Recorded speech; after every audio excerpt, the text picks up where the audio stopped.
नमस्कार दोस्तों, आपका स्वागत है आपके अपने चैनल पढ़ लो पर। तो आज हम पढ़ने जा रहे हैं क्लास 12 हिस्ट्री का फर्स्ट चैप्टर ईंटें मनके और अस्थियां हड़प्पा सभ्यता। ये आपके बोर्ड्स और सीयूटी दोनों के लिए इंपॉर्टेंट होगा, तो आप आगे तक पूरी वीडियो में बने रहें। जैसा कि मैं आपको बता देना चाहता हूँ, मैं आपको नए एनसीईआरटी के साथ पढ़ाने जा रहा हूँ। अभी तक पूरे यूट्यूब पे किसी ने भी जब मैं वीडियो बना रहा हूँ तब तक किसी ने भी यूट्यूब पर नई एनसीईआरटी के साथ नहीं करवाया है हिस्ट्री। अब मैं पहली बार यूट्यूब पर हिस्ट्री करवाने जा रहा हूँ, अभी नए एनसीईआरटी के साथ। आप बोलेंगे अब सर नई एनसीईआरटी और ओल्ड एनसीईआरटी में क्या अंतर है, तो मैं आपको यहाँ पर दिखा रहा हूँ। ये देखिए, नई एनसीईआरटी मतलब जो अब बनी, यानी कि 2024 के बाद जो बनी उसे बोलते हैं नई एनसीईआरटी, और जो उसके पहले थी उसको बोलते हैं ओल्ड एनसीईआरटी। अब देखिए, ये जो आप देखें 2024 से पहले वाली एनसीईआरटी और ये अब की एनसीईआरटी न्यू एनसीईआरटी है, यानी कि जो ये 2024 के बाद चल रही है। तो इसमें आप देखेंगे तो बोलेंगे सर इसमें तो चीज़ें तो सेम है, इसमें भी वही चीज़ है, उसमें भी वही चीज़ है, लेकिन आप अगर ध्यान से देखेंगे तो आपको यहाँ पर डिफरेंस दिखाई देगा। देखिए यहाँ पर, देखिए इसकी हेडिंग देखिए, यहाँ पर क्या लिखा हुआ, पारिभाषिक शब्द और स्थान। ये पुरानी एनसीईआरटी थी, लेकिन नई एनसीईआरटी में यहाँ पर लिखा हुआ शर्त, स्थान और समय। तो आप इसे अपने एनसीईआरटी से मैच कर लीजिए, आपके पास नई एनसीईआरटी है या पुरानी। अब मैं नई एनसीईआरटी से ही पढ़ाने जा रहा हूँ। किसी ने भी अब तक नई एनसीईआरटी से वीडियो नहीं बनाई है पूरे यूट्यूब पर ऑनलाइन अभी तक। इसमें ना ही हेडिंग चेंज हुई है, डाटा भी चेंज हुआ है। अगर आप ध्यान से देखेंगे तो यहाँ पर देखिए क्या दिया हुआ है, हड़प्पा सभ्यता की टाइम पीरियड यहाँ पर जो दिया हुआ है, यहाँ पर देखिए उसका इसमें डाटा नहीं दिया हुआ है। यानी कि जो नई एनसीईआरटी है डेफिनेटली उसमें चीज़ें बहुत सारी चेंज हैं जो आपके बोर्ड पे इफेक्ट डालेंगे और आपके एग्जाम पर सीयूटी पर भी इफेक्ट डालेंगे। इसीलिए आप नई एनसीईआरटी के साथ ही पढ़िए। पूरा का पूरा डाटा तक चेंज हो गया है बहुत चीज़ों का। आप देखेंगे, जैसे कि आपको मैं दिखाता हूँ, इसमें आप देखिए पुरानी एनसीईआरटी में यहाँ पर देखेंगे तो आप यहाँ पर ये पैराग्राफ दे रखा होगा, लेकिन नई एनसीईआरटी में आप देखेंगे वो वाला पैराग्राफ यहाँ पर नहीं दे होता है। यहाँ पर दूसरा पैराग्राफ, नया पैराग्राफ दे रखा है कोई। तो इसलिए मैं कह रहा हूँ, मैं आपको नई एनसीईआरटी के साथ पढ़ा रहा हूँ। अब तक किसी ने भी यूट्यूब पे नई एनसीईआरटी के साथ नहीं पढ़ाया है, तो आप मेरी वीडियो के साथ बने रहिए। आपको ये बोर्ड्स और सीयूटी दोनों के लिए इंपॉर्टेंट है। चलिए आगे बढ़ते हैं।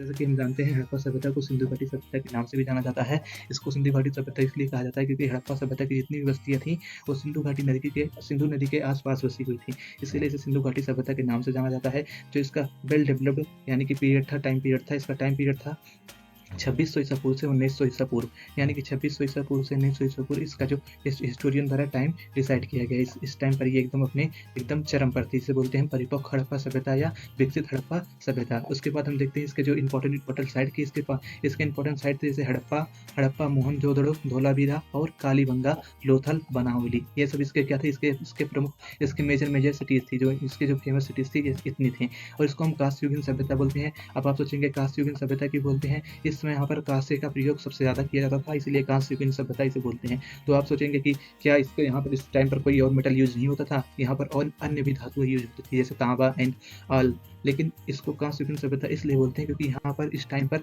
कांसा सबसे ज़्यादा उपयोग किया जाता था, इसलिए इसे कांस्ययुगीन सभ्यता बोलते हैं।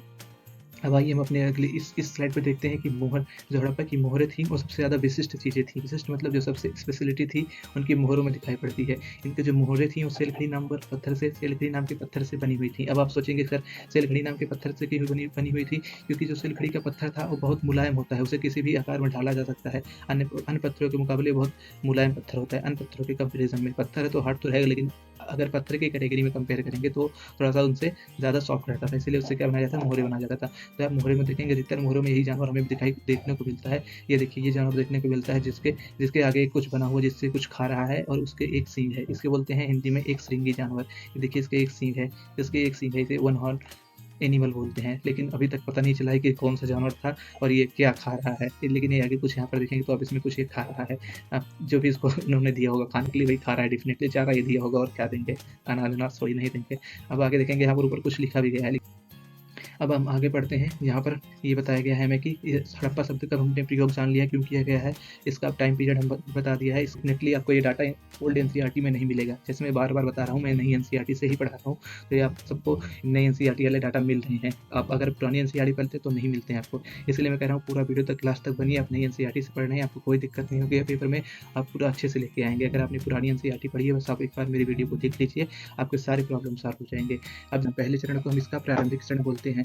सपोज दैट मैं अगर आपको एग्जांपल देके समझाऊँ, जैसे कोई घर बनता है तो एक ही बारी में तो बन नहीं जाता है, पहले उसमें वो धीरे-धीरे चालू होता है बनना, उसमें कुछ ईंट्स लगती हैं, घर बनता है, फिनिशिंग होता है, उसमें उसमें काम होते हैं, उसमें फर्नीचर्स आता है, उसमें सब चीज़ लगते हैं, तो एक स्टेज पे बनना चालू होता है। जब वो बनना चालू होता है उसको क्या बोलते हैं हम, उसका इनिशियल स्टेज यानी कि प्रारंभिक चरण। तो हड़प्पा सभ्यता का भी ऐसे प्रारंभिक चरण था, जो कौन सी कितने टाइम था, वो 600 ईसा पूर्व से लेकर 2600 ईसा पूर्व तक, 6000 ईसा पूर्व से लेकर 2600 ईसा पूर्व तक इसका प्रारंभिक चरण था, जिसको हम क्या बोलते हैं, प्रारंभिक हड़प्पा बोलते हैं। इसके बाद इसका सेकंड फेज चालू होता है, जैसे कि मैंने आपको घर का एग्जांपल देके बताया, जैसे जैसे घर बनता रहेगा फिर इस टाइम पे वो क्या होगा, घर आपका अच्छे से बन जाएगा, वो एकदम वेल डेवलप फर्नीचर लग जाएंगे, आप उसमें रहना चालू कर देंगे, तो एकदम उस टाइम पर क्या होगा, वो एकदम परिपक्व हो जाएगा आपका घर, यानी कि एकदम मैच्योर हो जाएगा। तो ऐसे हड़प्पा सभ्यता भी बनते बनते एक टाइम पर एकदम पूरा मैच्योर हो गई, पूरा एकदम वेल डेवलप हो गई सिटी, अच्छे से पूरे शहर उसके अच्छे से बस गए, तो उसको हम बोलते हैं, उसको अब बोलते हैं परिपक्व हड़प्पा सभ्यता या शहरी हड़प्पा सभ्यता।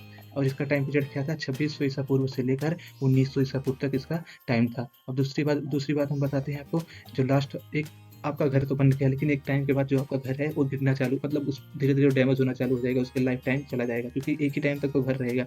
जनरली बोला जाता है कोई सा घर 100 साल तक रहता है, लेकिन पता नहीं, तो इसलिए घर के देखेंगे आप, उसमें से लेंटर उसका निकलने लगेगा, टाइल्स निकलने लगेंगी, वॉशिंग मशीन खराब होने लगेगा, ऐसे-ऐसे धीरे-धीरे चीज़ें सब खराब होने लगेंगी, यानी कि घर का डिक्लाइन होना चला जाएगा, यानी कि घर क्या होगा, एक टाइम के बाद खत्म हो जाएगा। तो ऐसे इस हड़प्पा सभ्यता का भी एक टाइम आता है, जिस टाइम के बाद वो क्या होती है, वो गिरना चालू हो जाती है, उसका डिक्लाइन होना चालू हो जाता है, इसीलिए बोलते हैं उसे उत्तर हड़प्पा सभ्यता। उत्तर हड़प्पा सभ्यता के अर्थ, जब हड़प्पा सभ्यता अपने पतन की ओर बढ़ रही थी, उसे ही बोलते हैं हम उत्तर हड़प्पा सभ्यता। इसका टाइम पीरियड है 1900 ईसा पूर्व से लेकर के 1300 ईसा पूर्व तक। अब आगे बढ़ते हैं, हम देखते हैं हड़प्पा सभ्यता की बस्तियाँ। हड़प्पा सभ्यता की बस्तियाँ हमें पता है कि जैसे मेजर सिटीज़ जो हैं, major cities UP, Haryana, Lothal जैसे कि मिलेगा आपको ये गुजरात में, और क्या बोलते हैं, इसके अलावा ये तो इंडिया की हो गई, लेकिन कुछ सिटीज़ इसके ऐसे थी जो इंडिया के बाहर भी थी, यानी कि उस टाइम पे तो यूनाइटेड था इंडिया, यानी कि मतलब पाकिस्तान भी उसमें शामिल था, ब्रिटिश इंडिया की मैं बात कर रहा हूँ, लेकिन इसके कुछ स्थल हम देखेंगे हमें बाहर के भी देशों में देखने को मिलते हैं। जैसे हम अगर आप देखेंगे अफ़गानिस्तान में हमें मिलता है सुर्तुगोई से हमें नेहरू के साक्ष्य मिले हुए हैं। तो आप यहाँ पर मैप में अगर देखेंगे, अफ़गानिस्तान में दिखता नहीं है सुर्तुगोई इस मैप में, लेकिन यहाँ पर ऊपर यहाँ पर ये सुर्तुगोई यहाँ पर अफ़गानिस्तान में जहाँ से हमें नेहरू के साक्ष्य मिले हुए हैं। और इसकी हमें साइट्स देखने को मिलती हैं बलूचिस्तान में। बलूचिस्तान मतलब पाकिस्तान का जो ये पीछे वाला एरिया है, ये बलूचिस्तान, यहाँ पर इसकी साइट्स देखने को मिलती हैं। और क्या बोलते हैं, जो पंजाब का, ये पाकिस्तान का पंजाब रीजन है, ये पाकिस्तान का ये पंजाब, यानी कि पंजाब हमारे पाकिस्तान में भी, अरे उनके पाकिस्तान में भी है और हमारे इंडिया में भी है। जैसे आपको पता डिवाइड हो गया था ना, तो यहाँ से भी ये डिवाइड हो गया। तो एक पंजाब आधा उनके सब जगह गए, वेस्ट पंजाब और ईस्ट पंजाब तो हमारे पास ही है। तो यहाँ पर भी उनके साइट्स देखने को मिलते हैं। अब हम राजस्थान में हैं, राजस्थान में जैसा कि सबसे फेमस आप एक साइड है कालीबंगा, जैसे कि आप सब आगे बढ़ेंगे, अभी कालीबंगा में बताऊँगा आपको क्या क्या मिला है। उसके बाद है धौलावीरा, जो कि धौलावीरा कहाँ पर है, गुजरात में है। गुजरात के बाद उत्तर प्रदेश में मिलता है, यहाँ पर आप देखेंगे इस मैप में तो दे नहीं रखा है, आलमगीरपुर, यहाँ पर कहीं पर एक आलमगीरपुर उत्तर में है, वेस्ट उत्तर पश्चिम उत्तर प्रदेश में पाया जाता है। फिर उसके बाद इसके इस साइड के स्थल कुछ कहाँ से पाए गए, महाराष्ट्र, यानी कि महाराष्ट्र ये वाली रीजन जो था, यहाँ से भी इसके कुछ साइट्स पाए गए हैं। अब हड़प्पा की बस्तियाँ अगर हम देखते हैं, तो जैसा कि इसमें बताया गया है कि हड़प्पा की बस्तियाँ 2000 से अधिक बस्तियाँ अभी तक हड़प्पा की इंडिया में पाई गई हैं, और ये अधिकतर सरस्वती नदी घाटी के पास और सिंधु नदी घाटी के पास उपस्थित थी।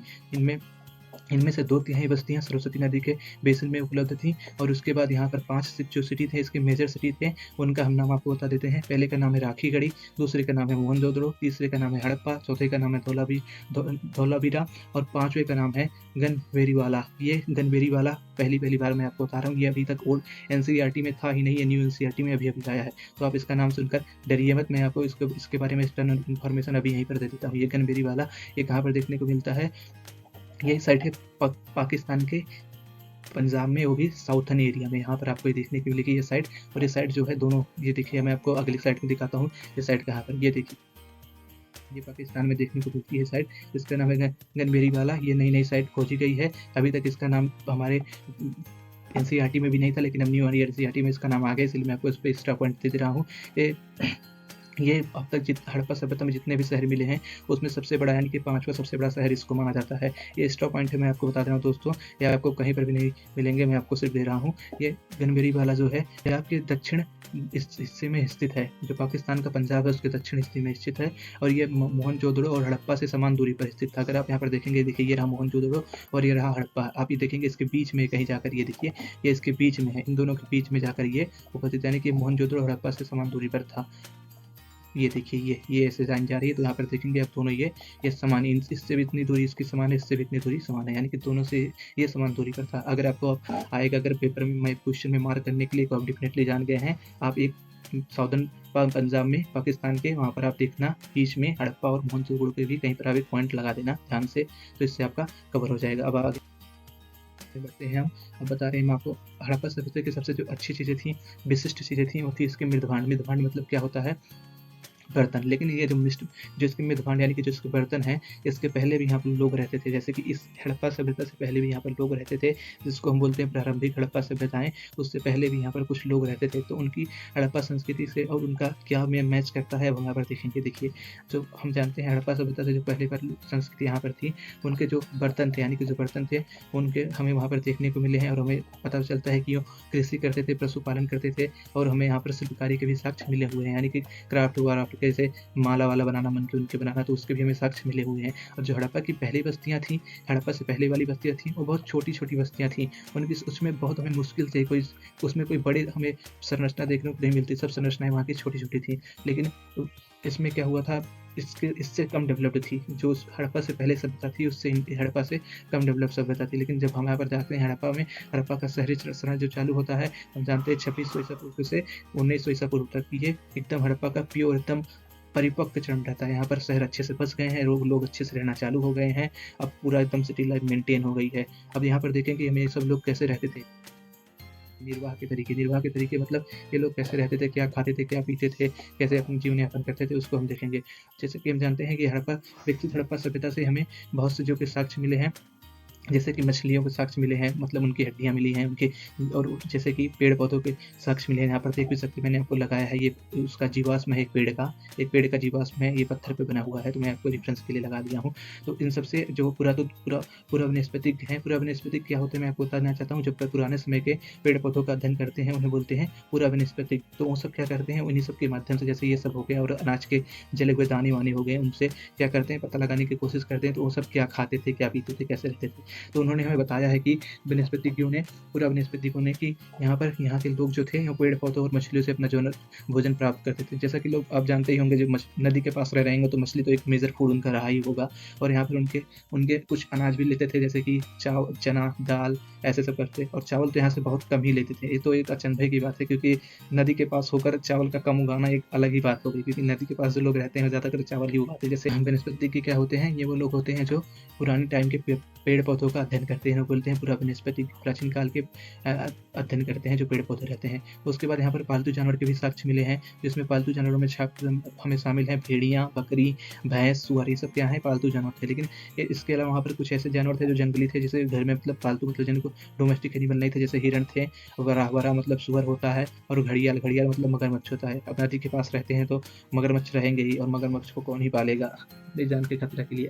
लेकिन हमें ये नहीं पता है कि ये जो लोग थे, जो भोजन प्राप्त करते थे, मछलियाँ और हड्डियाँ, ये अपने खुद जाकर इनका शिकार करते थे या दूसरे एक शिकारी समुदाय से उसको प्राप्त करते थे। हमें आज तक नहीं पता है कि ये जो भोजन प्राप्त करते थे शिकार से, ये खुद करते थे शिकार या दूसरे शिकारी समुदाय से प्राप्त करते थे।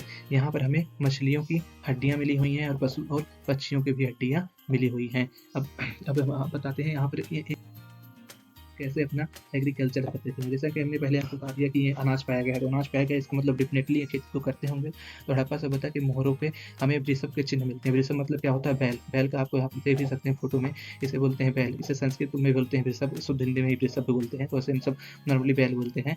तो हमें यहाँ पर जो मोहरें मिली हुई हैं, उन पे दिखाया गया है कि उस पे एक बैल बना हुआ है कुबड़ वाला। तो इससे हमें डेफिनेटली पता चलता है कि वो सब क्या करते थे, खेतों की जुताई के लिए बैल का प्रयोग करते थे।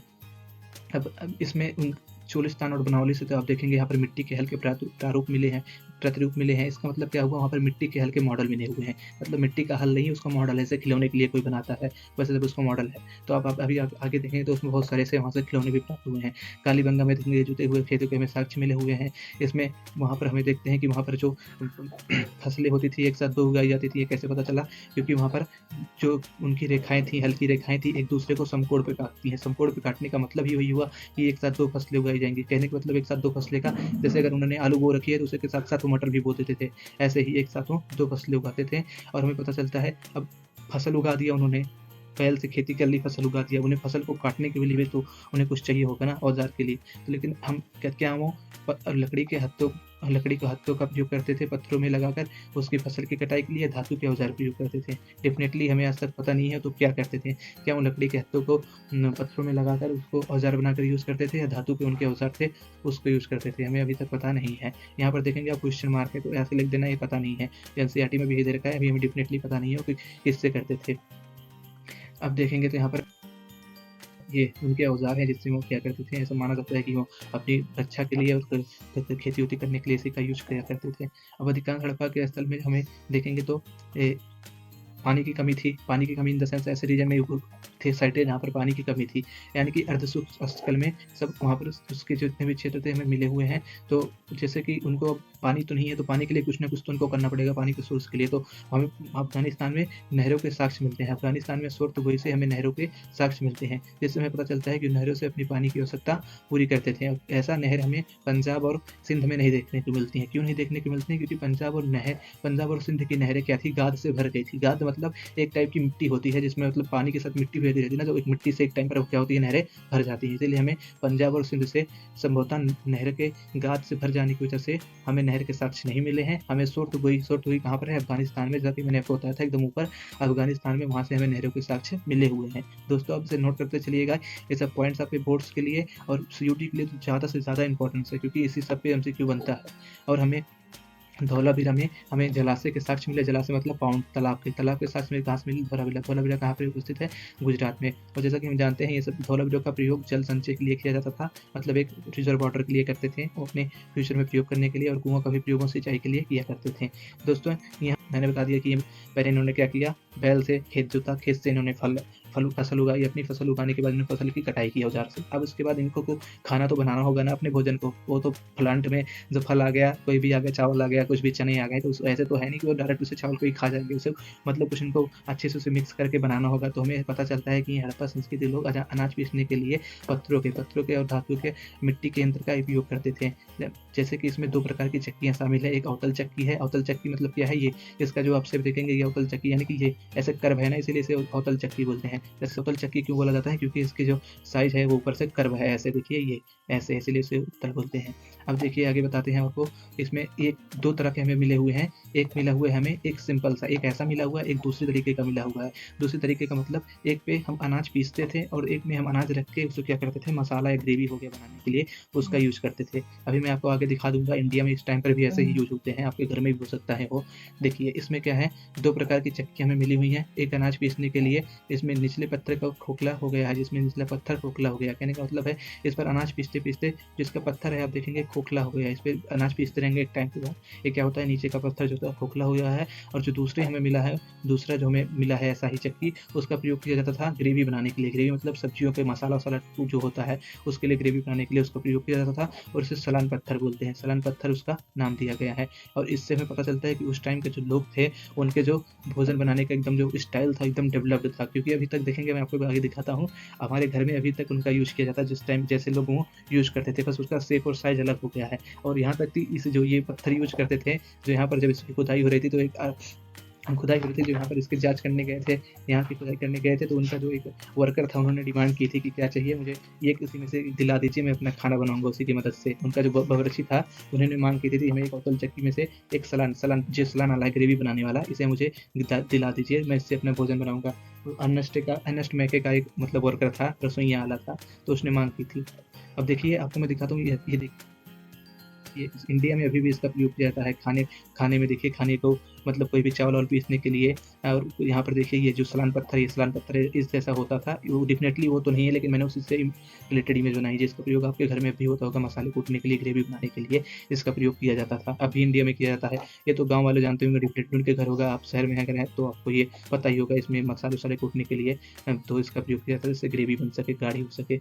अब हम देखते हैं हड़प्पा सभ्यता योजना हड़प्पा संस्कृति के योजनाबद्ध शहर। हम पहले देखेंगे मोहनजोदड़ो। मोहनजोदड़ो क्या था? मोहनजोदड़ो सबसे प्रसिद्ध पूरा स्थल था, लेकिन सबसे पहले जो खोजा गया था वो कौन-सा था? हड़प्पा। यानी कि जो सबसे फेमस साइट थी हड़प्पा सभ्यता की, वो कौन-सी थी? मोहनजोदड़ो। लेकिन जो सबसे पहले खोजा गया था वो कौन-सा स्थल था? वो था हड़प्पा। तो यहाँ पर आप इसे नोट कर लीजिए अपनी बुक में। ये मोस्ट इंपोर्टेंट टाइम है, ये कई बार एग्जाम में पूछा गया कि सबसे पहले कौन-सा स्थल खोजा गया था? सबसे पहले हड़प्पा स्थल खोजा गया था। और सबसे फेमस कौन-सा था? सबसे फेमस था मोहनजोदड़ो। अब यहाँ की जो जो सिटीज़ थी, यहाँ भी 2 भागों में डिवाइड थी। जैसे कि यहाँ की जितनी भी सिटीज़ थी, यहाँ पर देखेंगे आप एग्ज़ाम में, दो इस मैप में देखिए यहाँ पर 2 भागों में डिवाइड थी। एक को बोलते हैं निचला शहर, ये आला देखेंगे पूरा का पूरा, इसे बोलते हैं निचला शहर। और ये जो दूसरा है इसे बोलते हैं दुर्ग। दुर्ग मतलब जो थोड़ा ऊँचाई पे स्थित था, इसे बोलते हैं दुर्ग, और ये है निचला शहर। अब देखिए ये दुर्ग, यहाँ पर अब जैसे कि मैंने यहाँ पर लिखा भी आप देखेंगे, बस्तियाँ 2 भागों में डिवाइड थी, यानी कि जो सिटी थी 2 भागों में डिवाइड थी। एक क्या था? एक छोटा था लेकिन ऊँचाई पर स्थित था। देखिए ये छोटा था लेकिन क्या था? ये ऊँचाई पर स्थित था। और दूसरा क्या है? दूसरा थोड़ा-सा नीचा था, उससे इस वाले से नीचा था, यानी कि दुर्ग से नीचे बसा हुआ था। और वो क्या था? लेकिन ये उससे क्या था? बड़ा था। जैसे आप देख सकते हैं दुर्ग छोटा है और यहाँ पर निचला शहर इतना बड़ा है। यानी कि एक दुर्ग ऊपर स्थित था और वो छोटा था, लेकिन जो क्या था? निचला शहर था वो नीचे था और वो बड़ा था। अब इसके बाद देखते हैं इनको, जैसे कि मैंने बता दिया, जो बड़ा वाला है उसको बोलते हैं निचला शहर और जो छोटा वाला है उसे बोलते हैं दुर्ग। ठीक? अब आगे बढ़ते हैं। अब ये इनकी जो संरचनाएँ थी, ये क्रमशः दुर्ग पे बनाई जाती थी। संरचनाएँ थी दुर्ग की, वो क्रमशः चबूतरे पे बनाई जाती थी। चबूतरा मतलब एक प्लेटफ़ॉर्म बना देते थे, चबूतरा उसी के ऊपर क्या करते थे? वो अपना घर बनाते थे। उससे वजह से क्या था? जिससे इनका थोड़ा-सा घर अन्य मुकाबलों से ऊँचा हो जाता था, जहाँ के लोग थे। जैसे कि इनके घर को हाइट मिल सके थोड़ा-सा ऊपर, इसीलिए। यानी कि पहले हर एक सिटी में अगर कोई सिटी प्लान की जाती थी बसाने के लिए, वहाँ पे पहले चबूतरे बना दिए जाते थे, तो उसी चबूतरे के ऊपर लोग अपना घर बनाते थे। और इनका हम बता सकते हैं कि एक तरीके से ये प्लानिंग के तहत बनाए जाते थे, यानी कि जिसको जो चबूतरा मिल गया भाई उसी पे अपना घर बनाओ, ऐसा रखता, उससे आगे कोई बढ़ भी ना सके। तो इसी वजह से इनके क्या थे? थोड़ा-सा ऊँचे थे। और क्या हुआ था? इनको बनाने के लिए किसका प्रयोग किया गया था? कच्ची मिट्टी के ईंटों का प्रयोग किया गया था, यानी कि ईंटें जो होती हैं उनका प्रयोग किया गया था चबूतरों को बनाने में। और चबूतरे जो थे वो दुर्ग में इस्तेमाल ज़्यादा किए गए थे, इसलिए दुर्ग की ऊँचाई ज़्यादा थी। और क्या बोलते हैं, अब अब निचला शहर के बारे में पढ़ते हैं। निचला शहर क्या था? ये निचला शहर हम देखेंगे तो इसमें ये दीवार से घिरा हुआ था। दीवार से घिरा होने का मतलब क्या है? इसे वहाँ से अलग किया जाता था। ये देखिए यहाँ पर मैं आपको निचला शहर का दिखा रहा हूँ फ़ोटो।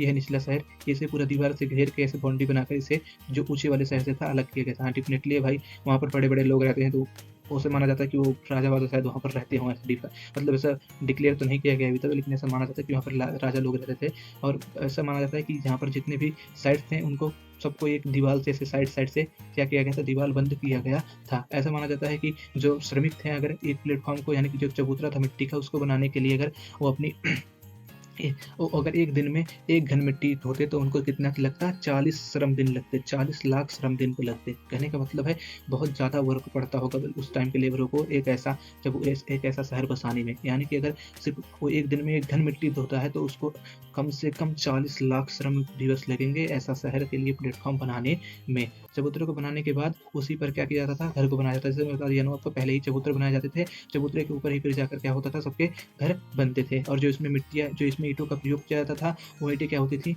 वो कच्ची ईंटें मिट्टी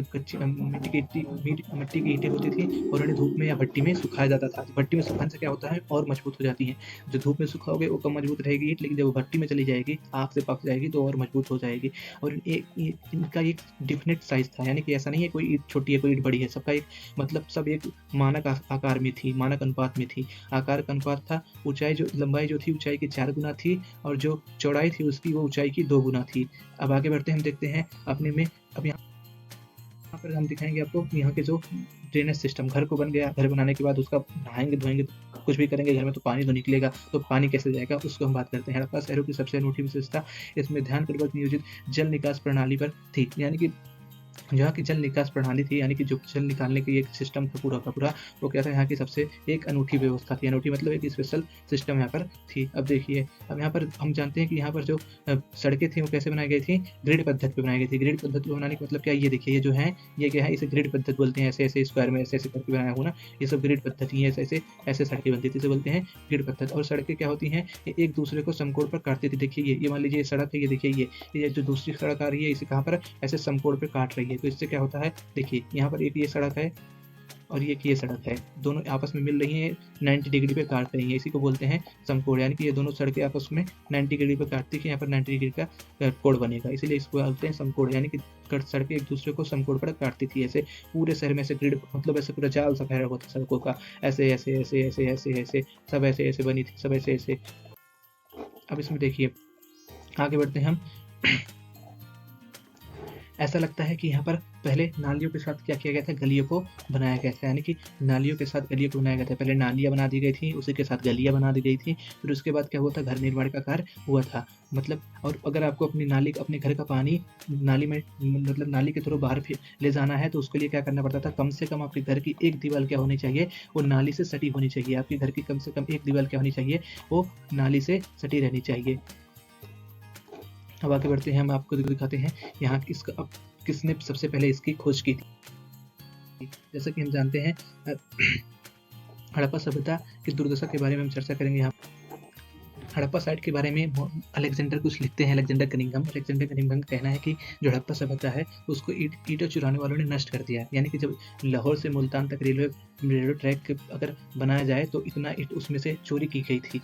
ये अपने एक आर्टिकल में लिखते हैं 1835 में और 1875 में कि जो जितनी ईंटें वहाँ से निकाली गई हड़प्पा साइट से, अगर उसको हम यूज करें वहाँ से लेकर मुल्तान से लेकर के लाहौर तक रेलवे लाइन बनाने में, तो उतनी हम ईंटें वहाँ से ले सकते थे जितना वहाँ से निकाली गई हैं। ये बताते हैं हड़प्पा सभ्यता से ईंट चुराने वालों ने क्या किया है, वहाँ से ईंटें चुरा कर इसका प्रयोग रेलवे लाइन बिछाने में कर दिया है, और इसकी वजह से हड़प्पा सभ्यता क्या हो गया है, नष्ट हो गई है। इसके विपरीत मोहनजोदड़ो क्या है, वो ज़्यादा कहीं ज़्यादा सुरक्षित है। और अलेक्जेंडर कनिंघम को इंडियन का आर्कोलॉजी का क्या माना जाता है, जनक माना जाता है। यानी कि इंडियन भारतीय पुरातात्विक के जनक माने जाते हैं। अलेक्जेंडर कनिंघम को भारतीय पुरातात्विक का जनक माना जाता है, अलेक्जेंडर को।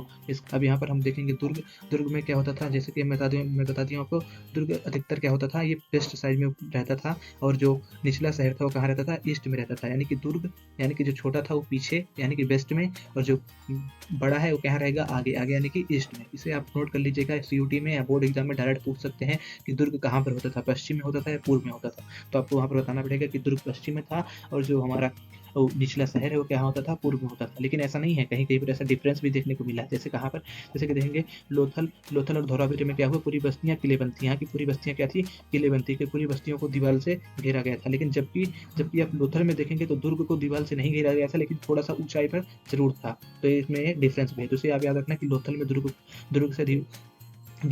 को तो दीवार से नहीं घेरा गया था, लेकिन थोड़ा ऊंचाई पर स्थित था। इसे आप डेफिनेटली याद रखना कि लोथल में दीवार से नहीं घेरा गया था दुर्ग को, लेकिन ये थोड़ा सा ऊंचाई पर जरूर था। आगे बढ़ते हैं हम। अब देखते हैं यहाँ पर हाउस गृह स्थापित मतलब क्या होता है कि घर कैसे बनाए जाते थे, वहाँ पर लोग कैसे क्या कहते थे, कैसे रहते थे। तो हम इसी को बाकी सारी स्लाइड में पढ़ेंगे। तो मैं बता देता हूँ, वहाँ के जो लोग थे अपनी प्राइवेसी पे बहुत ज़्यादा ध्यान रखते थे। वो ऐसा घर बनाते थे कि जिससे घर के जो बाहर के लोग हैं, जो रोड से जा रहे हैं, वो अंदर देख ना पाए कि घर के अंदर क्या चल रहा है। इवन तक यहाँ तक कि उनके घरों में खिड़कियाँ भी नहीं होती थी। क्यों नहीं होती थी, खिड़कियाँ होंगी तो बाहर से कोई भी जा रहा है उनके अंदर देख सकता है। तो अपने प्राइवेसी यानी कि अपनी निजता का बहुत ख्याल रखते थे। इसलिए उनके घर में ना खिड़कियाँ थी, ना उनका ऐसा घर था कि कोई बाहर से उनके घर के अंदर में कुछ क्या हो रहा है देख सके। तो हम आगे बढ़ते हैं, पढ़ना चालू करते हैं। देखते हैं मोहनजोदड़ो में निचला शहर के बारे में जानेंगे। निचला शहर में आवासीय भवनों का प्रमाण देता है। आवासीय भवनों का प्रमाण देने का मतलब क्या है, यहाँ पर जो हम देखेंगे रेसिडेंशियल लोग रहते हैं। ऊपर तो बोलते हैं कि जो दुर्ग था उसमें शायद हो सकता है राजा वाजा रहता हो, लेकिन जो नीचे वाले थे वहाँ पर डेफिनेटली लोग रहते थे। इससे तो सबको पक्का पता है कि नीचे वाला शहर में क्या होते थे, लोग रहते थे। वहाँ पर आवासीय भवन थे, और जो घर थे किस पे केंद्रित थे, आंगन पे केंद्रित थे। देखिए इसमें ये इमेज में ये रहा, ये आंगन, ये यानी कि घर किस पे केंद्रित थे, धन आंगन पर केंद्रित होते थे। आंगन का काम खाना बनाने के लिए, कटाई करने के लिए और किया जाता था। अभी देखेंगे सर्दियों के टाइम में अगर कोई गाँव से है जिसका घर है बड़ा सा, उसमें आंगन है, तो मम्मी लोग या बुआ लोग सब आंगन में बैठ के अपना काम करने लगती हैं, स्वेटर वेटर बुनने लगती हैं, चावल साफ करने लगती हैं साफ। तो उस टाइम पे भी लोग ऐसा ही करते थे। यानी कि जब भी उनको कुछ काम वाम करना रहता था छोटा मोटा, तो आंगन में आराम से बैठ के अपना करते थे। और यहाँ पर हमें घर में एक स्नानागार भी मिला हुआ है। स्नानागार मतलब क्या होता है, बाथरूम भी मिला हुआ है, नहाने वाला भाई, नहाने के लिए। और उसमें क्या था, उसकी जो फर्शें थी पक्की ईंटों से बनी हुई थी, पक्की ईंटों से स्नानागार की फर्शें बनी हुई थी। और ऐसा नहीं था किसी एक घर में भी था, सब घर में सबके पास बाथरूम होता था। और इवन दैट तो आप अगर आगे पढ़ेंगे तो उसमें फ्लेक्सिबल टॉयलेट भी होते थे, जो इस जमाने में बहुत लोगों के घर पे नहीं है, उस टाइम पर वहाँ पर होते थे फ्लेक्सिबल टॉयलेट्स भाई वहाँ पर। अब इसमें देखते हैं हम अब नालियों को देखिए, अगर आपके घर से पानी निकालना है, आपको नाली में जोड़ना है, तो आपको क्या चाहिए, आपका जो एक घर की दीवार रहे वो नाली से जुड़ी रहे, जिससे आपके घर के पानी क्या हो सके, वो जाकर नाली में मिल सके। घरों में छत पे जाने के लिए हमें कई घरों में क्या मिली हुई है, सीढ़ियाँ मिली हुई हैं। यानी कि आपको अगर ग्राउंड फ्लोर से फर्स्ट फ्लोर पे जाना है तो आप किसके माध्यम से जाएँगे, सीढ़ियों के माध्यम से। देखेंगे यहाँ पर, ये देखिए, ये यहाँ पर हमें सीढ़ियाँ भी मिली हुई हैं। आप अपनी एनसीईआरटी में देख सकेंगे, मैं आपको दिया हो मैप आप में होगा, आप देखेंगे यहाँ पर आपको सीढ़ियाँ साफ-साफ दिखाई देंगी, घरों में सीढ़ियाँ भी थी। अब उसके बाद बताते हैं हमें, हर एक घरों में सब में कुएँ थे और कुएँ ऐसी जगह पर बनाए जाते थे कि जहाँ से लोग क्या हुए, आते-जाते जो लोग रहते हैं वो पानी भी पी सकें। मॉडर्न टाइम में आप देखेंगे तो अभी भी लोग ऐसे ही नल बनवाते हैं, जो गाँव साइड में लोग हैं। इवन जो गवर्नमेंट नल पास होता है, जो गवर्नमेंट नल दिया जाता है, गाँव में लगता है, उसे आप घर के अंदर लगा भी नहीं सकते, उसे बाहर ही लगाया जाता है। घर के कोई उसे घर के अंदर लगाता भी नहीं है, सब उसे बाहर भी लगाते हैं। अब भी गाँव में लोग अपने घर के बाहर ही नल लगाना यूज़ करते हैं, क्योंकि घर के बाहर नल लगवाने का उनका मतलब, जिससे बाहर वाले भी लोग आ जाकर पानी पी सकें। तो ऐसा उस टाइम पर भी था। वहाँ पर यानी कि जो सब घरों में एक कुआँ होता था, और कुआँ ऐसी जगह पे बनाया जाता था जिससे जो आने व जाने वाले लोग जो हैं, वो कुएँ से आकर आसानी से पानी पी सकें। और मोहनजोदड़ो में कुल कुएँ की संख्या कितनी थी? 700 थी। कितनी थी? 700 थी। Very, very, very important question है, इसे आप नोट कर लीजिए। मोहनजोदड़ो में अब तक जितने भी कुएँ पाए गए हैं, उनकी संख्या 700 थी। 700 संख्या में कुएँ मोहनजोदड़ो से पाए गए हैं। ये डेफिनिटली ये कई बार बोर्ड्स में पूछा गया है, इसलिए आप अपनी बुक्स में से नोट कर लीजिए। अब ऐसे कुएँ, जैसे इस टाइम पर लोगों को आने-जाने वाले राहगीर जो थे, राहगीर मतलब जो रोड से आते-जाते थे, उनको पानी उपलब्ध कराते थे। अभी इंडिया में भी ऐसे ही लोग करते हैं। आप देखिए, तो ये सब देखेंगे, ये जो नल लगे हुए रहते हैं, ये बाहर ही हैं। देखिए, घर के बाहर ही हैं, आपको आस-पास कोई घर नहीं देखने को मिलेगा। ये घर के बाहर ही हैं। ये घर के बाहर रहते थे, जिससे लोग आने वाले, जाने वाले लोग इसका यूज़ कर सकते हैं, पानी पी सकें। तो अब आपको आगे ले चल सकते हैं, हम आपको यहाँ पर बात करेंगे दुर्ग का। दुर्ग क्या होता है? यानी कि जो मैंने आपको बताया था, जो ऊपर स्थित था उसे बोलते हैं दुर्ग। दुर्ग यानी कि जो ऊँचाई पे स्थित था उसे दुर्ग बोलते हैं, और ये यानी कि निचले शहर से छोटा था। अब देखिए, इसका संभवतः ऐसा माना जाता है कि इसका सार्वजनिक प्रयोजन, यानी कि कोई विशेष जब पब्लिक वर्क रहता होगा तो इसका प्रयोग किया जाता होगा। इसमें हमें एक माल गोदाम भी मिला है। माल गोदाम का प्रयोग किस लिए किया जाता था? अनाज को सुरक्षित रखने के लिए। और इसके जो संभवतः इसकी जो नीचे की संरचना है वही बची हुई है, जो कि ईंटों से बनी हुई है, और जो इसकी ऊपर की संरचना थी, जो माना जाता है लकड़ी से बनी हुई है, वो नष्ट हो चुकी है, क्योंकि ईंटें तो बच जाएँगी, लेकिन लकड़ी एक टाइम के बाद डिकम्पोज़ हो जाएगी। जैसे देखिए, यहाँ पर आप ये तो ग्रेट बात का है, आप यहाँ पे देखेंगे, ईंटें तो बची हैं, लेकिन जो लकड़ी की संरचना इसके ऊपर रही होंगी, घर वगैरह से बना रहा होगा, वो सब यहाँ से क्या हो चुका है? नष्ट हो चुका है, क्योंकि डिकम्पोज़ हो जाएँगी। ईंटें तो डिकम्पोज़ होती नहीं है। और हमें यहाँ पर एक, यानी कि जो दुर्ग है, वहाँ पर एक क्या मिला हुआ? बिस्ला नस्लाना गार मिला हुआ है, यानी कि ग्रेट बात मिला हुआ है। इसका प्रयोग लोग नहाने के लिए किया करते थे। अब देखते हैं आगे हम स्लाइड में कि विशाल स्नानागार का प्रयोग क्या था, ये क्यों बनाया गया था, ये कहाँ पर बनाया गया था? तो ये मैं बताना चाहता हूँ। ये उजले दुर्ग में बनाया जाता था। इसका जो शेप था, ये रेक्टेंगल था। देखेंगे आप, ये देखिए, ये आयताकार शेप में बनाया जाता था। आप ऐसे देखेंगे तो ये देखिए, इसका शेप कैसा था? आयताकार था। यानी कि एक आयताकार शेप में ये बनाया जाता था, और इसका प्रयोग क्या किया जाता था? नहाने के लिए किया जाता था। और इसमें इसकी जो ईंटों से, ये पक्की ईंटों से बनाया जाता था, और पट्टी ईंटों के साथ इसमें जिप्सम क्या होता है? जिप्सम को लगाने की वजह से ये होता था, ये जलबद्ध हो जाते थे, यानी कि यहाँ से जो पानी रहता था बाहर नहीं जाएगा। अगर यहाँ पर ईंट में अगर मिट्टी लगाएँगे तो मिट्टी तो पानी से गल जाएगी। तो इसके लिए उन्होंने क्या किया? पक्की ईंटों से इसे बनाया, और पक्की ईंटों से बनाने के बाद इसमें जिप्सम लगा दिए, जिससे क्या हो, पानी इसमें रुका रहे, और फिर पानी को नाले से जोड़ देते थे, तो नाले से पानी जो होता था इसका, वो निकल के बाहर चला जाता था। और यहाँ पर हमें कुएँ भी मिले हुए हैं, जिससे हमें पता चलता है कि ये उस कुएँ से पानी इसमें आता था। ये है, ये पूरा का पूरा आप देखेंगे कि ये पूरा यहाँ से लेके यहाँ तक पूरा का पूरा ये ग्रेट बात का हिस्सा है, जिसे विशाल स्नानागार बोलते हैं।